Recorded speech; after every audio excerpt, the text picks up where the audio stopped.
Prairie Mosaic is funded by the Minnesota Arts and Cultural Heritage Fund with money from the vote of the people of Minnesota on November 4th, 2008, the North Dakota Council on the Arts, and by the members of Prairie Public. Welcome to Prairie Mosaic, a patchwork of stories about the arts, culture, and history in our region. Hi, I'm Bob Danback. And I'm Barb Gravel. On this edition, we'll travel the globe to revisit some of our favorite cultures, people, and places. Plus, enjoy the music of a whole family of musicians from right here on the prairie. Tourists are beginning to discover the rich travel experiences in the heart of Uganda's rainforests. But the challenge facing developing countries is to build a tourism industry designed for Western travelers while protecting the breathtaking scenery and abundant wildlife. As part of a 6-year project, the University of Manitoba's National Resources Institute helped 3 Ugandan communities in ecologically sensitive areas forge their own paths.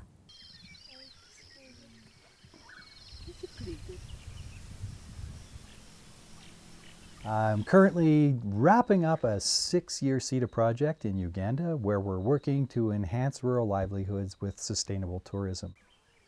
Agriculture has always been the #1 industry in Uganda, but tourism is a very close #2. The concept is that by providing incomes based on the wildlife capital of Uganda, local people will generate income and therefore support conservation initiatives in the country. We currently have 3 community projects. They're in various stages of development. The first community that we defined a project for was Ruhija in Windy Impenetrable Forest National Park. We were actually doing an analysis in Winnipeg trying to determine which communities we were going to be working with when we received a phone call from Ugandan Wildlife Authority letting us know that Ruhija was going to be opened up for gorilla tourism. It's really quite an exciting opportunity. Really nothing quite like it. I think it's really important that people think, why am I paying this amount of money to see gorillas? Well, there's 1 gorilla on the planet for every 10 million human beings, just to give people a sense of how rare they actually are. Ruhija had previously not had any tourists other than a few birders coming through. Tourists didn't stay there, and we knew that once gorillas were habituated in the area and tourists started coming, there'd be a bit of a land rush. So we immediately engaged the community to say, what is it you'd like to do as a tourism initiative? And through a process of a number of community meetings, group workshops, we came to the concept that the first thing we would fund was a community tented camp. The largest is the Ruhija Gorilla Friends Community Rest Camp, which was the first one to be funded. As a condition of funding, 20% ownership of the Gorilla Friends tented camp belongs to the community at large to help fund other initiatives in the community. In Kibale National Park, many of the communities surrounding the park are agricultural. And Kibale National Park is known for its primate population, which are fairly clever animals, and which frequently raid crops. So that it sets up a fairly significant conflict between local communities and wildlife in the park. But by developing income based upon that wildlife and having the people recognize that their income is coming because tourists are coming to visit the wildlife, they become more tolerant of some of these activities. There's a strong community champion in Kyanyawara who really set the stage for things moving forward. When you look at our country, Uganda, employment opportunities are very limited, especially for a woman. Margaret has organized the community members, the women in her community, into craft development groups. She has over 250 women working in her group, producing crafts for sale at zoos across North America and for a very short period of time in Banff National Park as well. These are some of the baskets we make. It is made out of millet straws, raffia, and the dyes you can get them from around the bushes, available from the forest. We do it in such a sustainable way, and we keep in mind conservation. The third project is occurring in Katunguru, which is in Queen Elizabeth National Park. It's actually right on the border of the park. It's a small fishing community, and it has very, very low educational capacity. Very few people in the community have completed even primary 6. There's only a few people in the community who speak English, and it's been a real challenge to develop a proposal for them that would allow them to engage in tourism.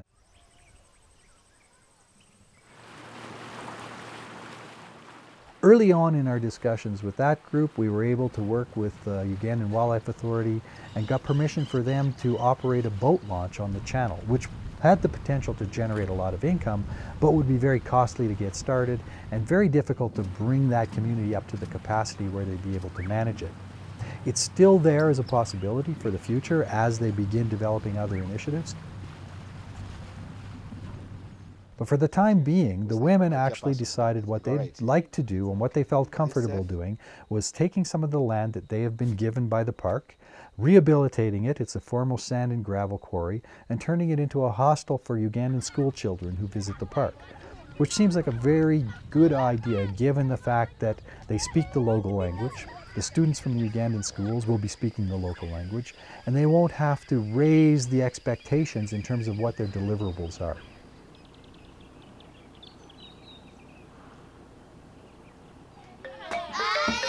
Ugandan people are warm, open, friendly, incredibly happy to see tourists in their country. The most recent statistics from the Ugandan Tourism Board show that about 1 million, close to 1 million tourists, maybe 800,000, 900,000, visited in 2011. And those numbers have increased almost tenfold since the late 1990s. So numbers of tourists are increasing rapidly.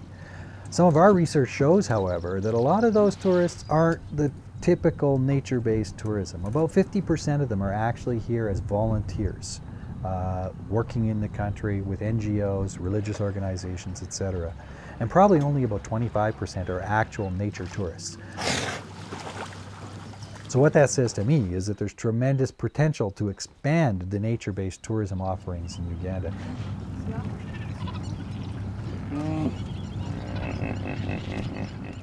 Singer-songwriter Chuck Suki is at home on the prairie where he lives, works, and performs. But the North Dakota Council on the Arts gave him an opportunity to expand his view to a whole new vista, the rugged mountains of Iceland, where he spent a week as an artist in residence.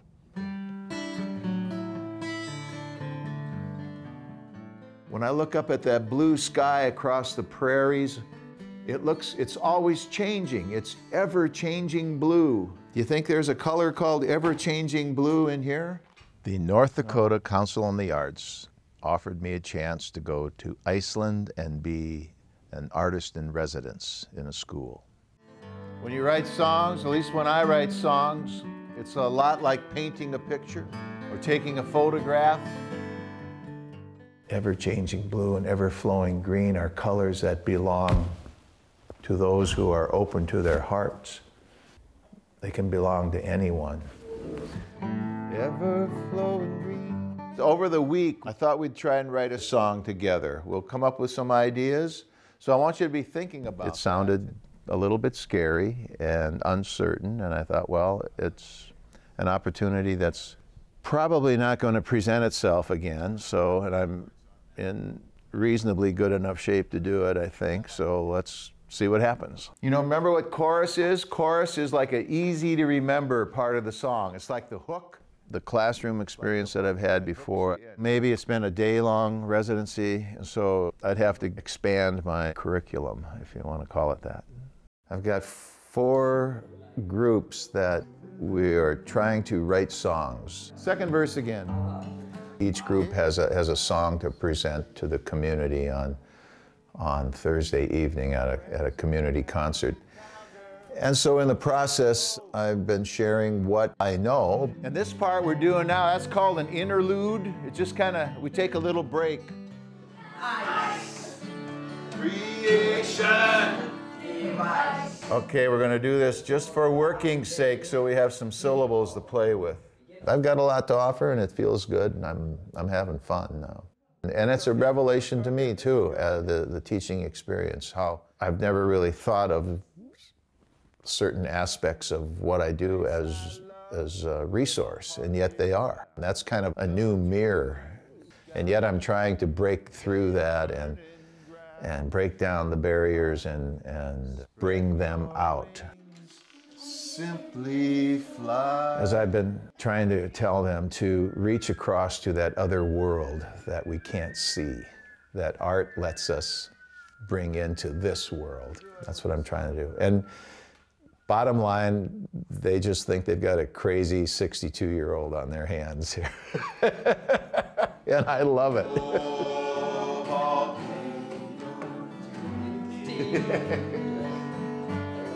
Now just go to the chorus, just to give yourselves a break. I was just thrilled after one of the classes this morning where we'd worked on this chorus line of a song. And as I was walking down the hall, I heard one of the 10th graders whistling the chorus. I went, yeah, gotcha.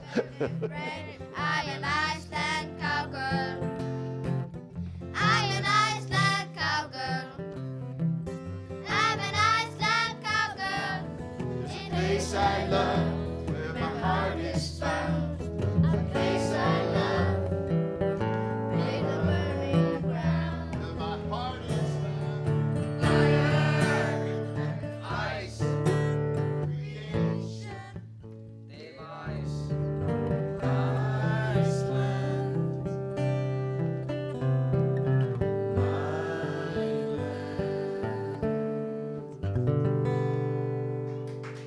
I was very thrilled with the 4 songs the students and I wrote together, and we got to go through that creative process, and there were 4 songs that didn't exist at the beginning of the week that exist now, and I'm still singing them as we're driving around. I find myself humming those choruses and melodies, so that's exciting to me. That tells me that there's something there. And so I hope that's happening for the students too, that they'll be surprised that those songs are part of them now, and that really makes me feel good. Fire in my heart won't die, for fire in the night, Icelandic sky.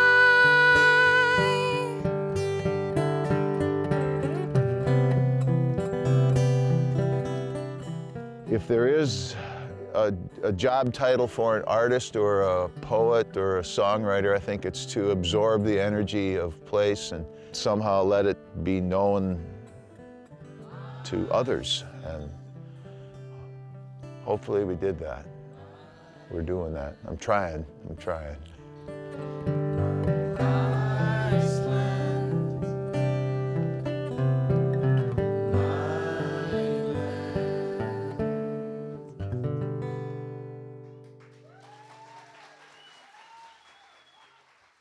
The Timespan Museum in Helmsdale, Scotland, is a place to learn about the history of Scottish ancestors who were uprooted from their homes and who eventually settled throughout Manitoba, Canada.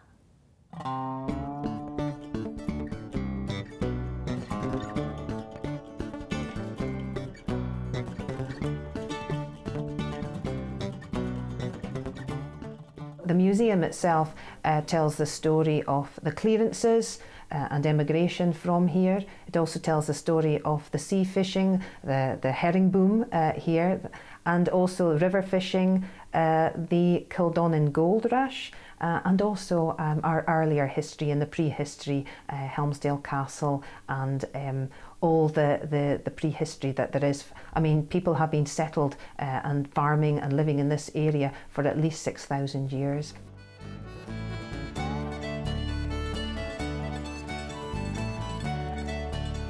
The Highland clearance is a cog in a much bigger machine, in a way. The landowners found it far more profitable to turn the land to sheep farming than the original small farming tenants that they had there before that. There wasn't enough room on this land for the sheep and the people. So at that time, there was a movement to remove the small farming tenants from these inland straths. and Strath Kildonan got hit really hard, and the majority received notices of removing from the landowners, and it must have been quite a traumatic time.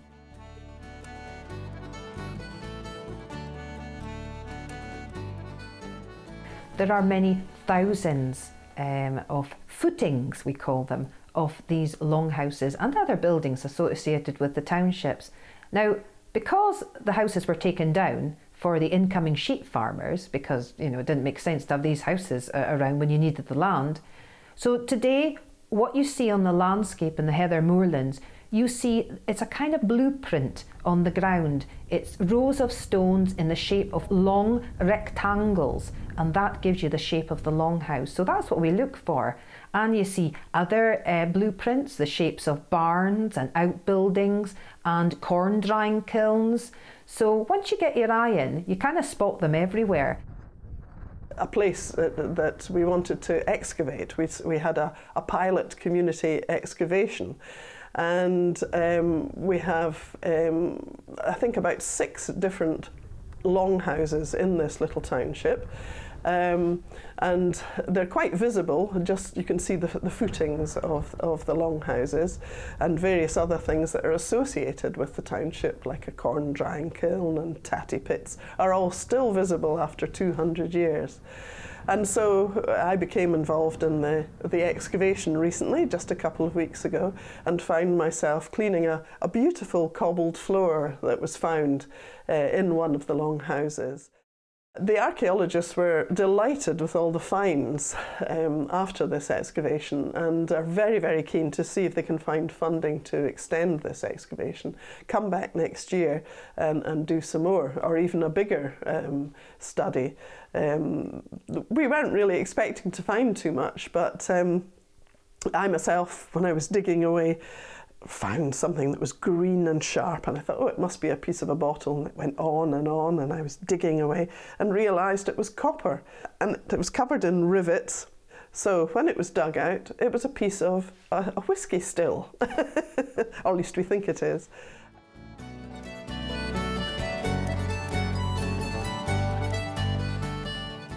Well, as soon as you come into the door at Timespan here, you get a really lovely Highland welcome from the girls at the reception desk. We have a wonderful cafe. It's a riverside cafe, and in our cafe, as I say, our wonderful cafe staff will bake you wonderful homemade baking, soups, local dishes. It is just a feast for the eyes and for the taste buds.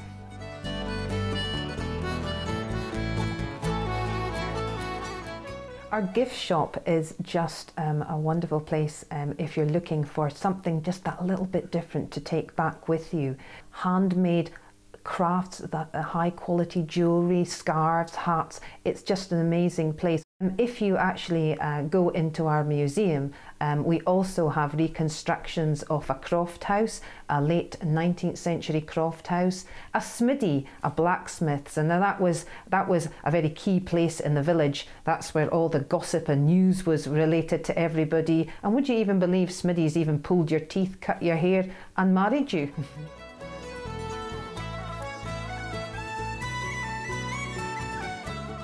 Well, the museum here is 26 years old. It started its life out as something the community had a willingness to put together to tell about the rich history of the area.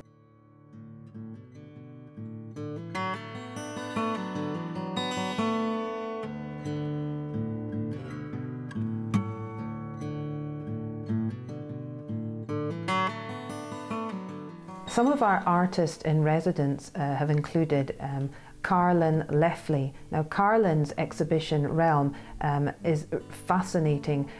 It coincides with the excavation of some of the longhouses where the people were living before the clearances.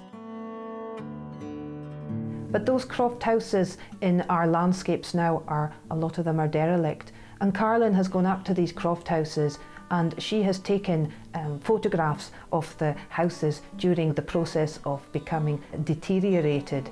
And then she superimposes upon that work outdoor scenes like forest scenes or running water, and it's quite fascinating. It's like bringing the outdoors indoors, and this whole idea of it's like another world really, and it's quite fascinating.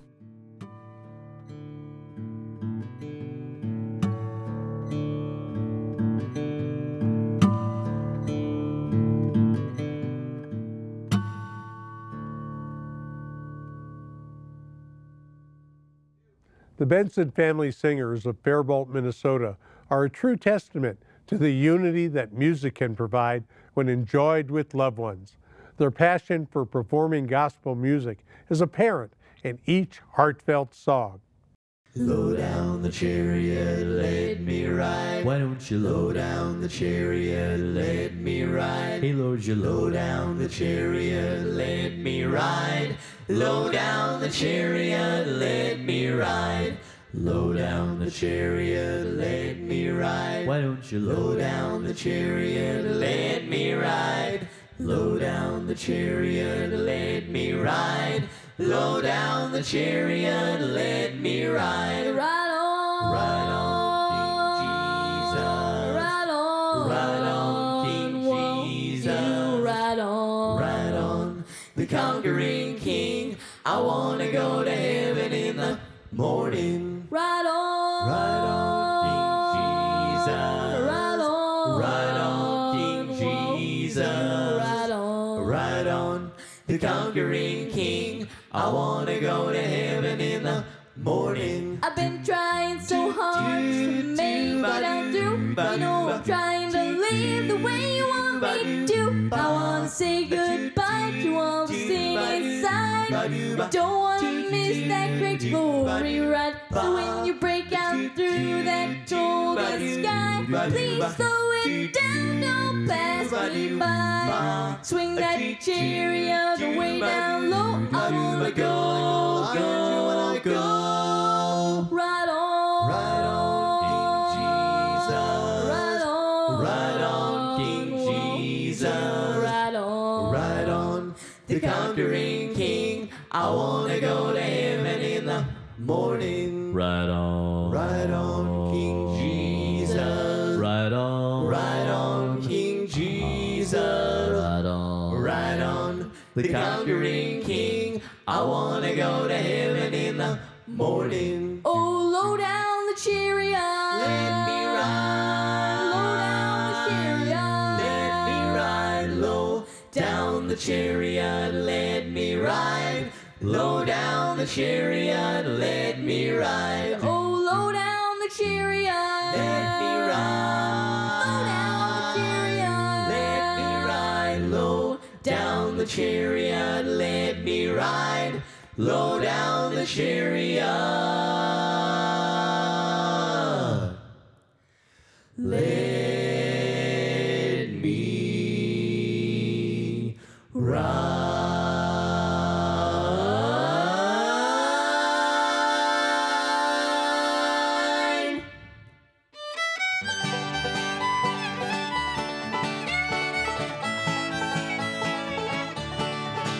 When the trumpet of the Lord is sounding, time shall be no more. In the morning breaks eternal, bright and fair. In the same river shall gather over on the other shore. In the roll is called up yonder, I'll be there. When the roll is called up yonder. When the roll is called up yonder. When the roll is called up yonder. When the roll is called up yonder, I'll be there. On that bright cloud this morning, when the dead in Christ shall rise, in the glory of His resurrection share. When His chosen ones shall gather to their home beyond the skies, in the roll is called up yonder, I'll be there. When the roll is called up yonder. When the roll is called up yonder. When the roll is called up yonder. When the roll is called up yonder, I'll be there.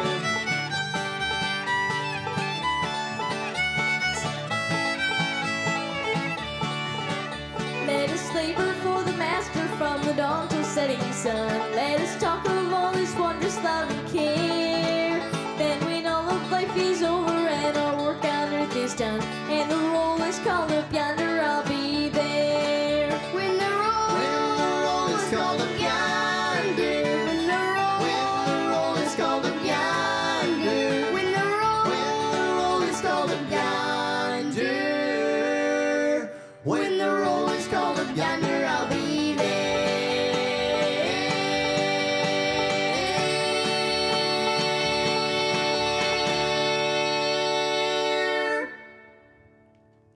If you know of an artist, a topic, or an organization in our region that you think might make for an interesting segment, please contact us at prairiemosaic@prairiepublic.org.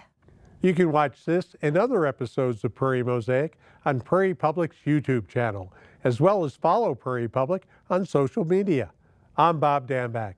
And I'm Barb Gravel. Thank you for joining us for another edition of Prairie Mosaic.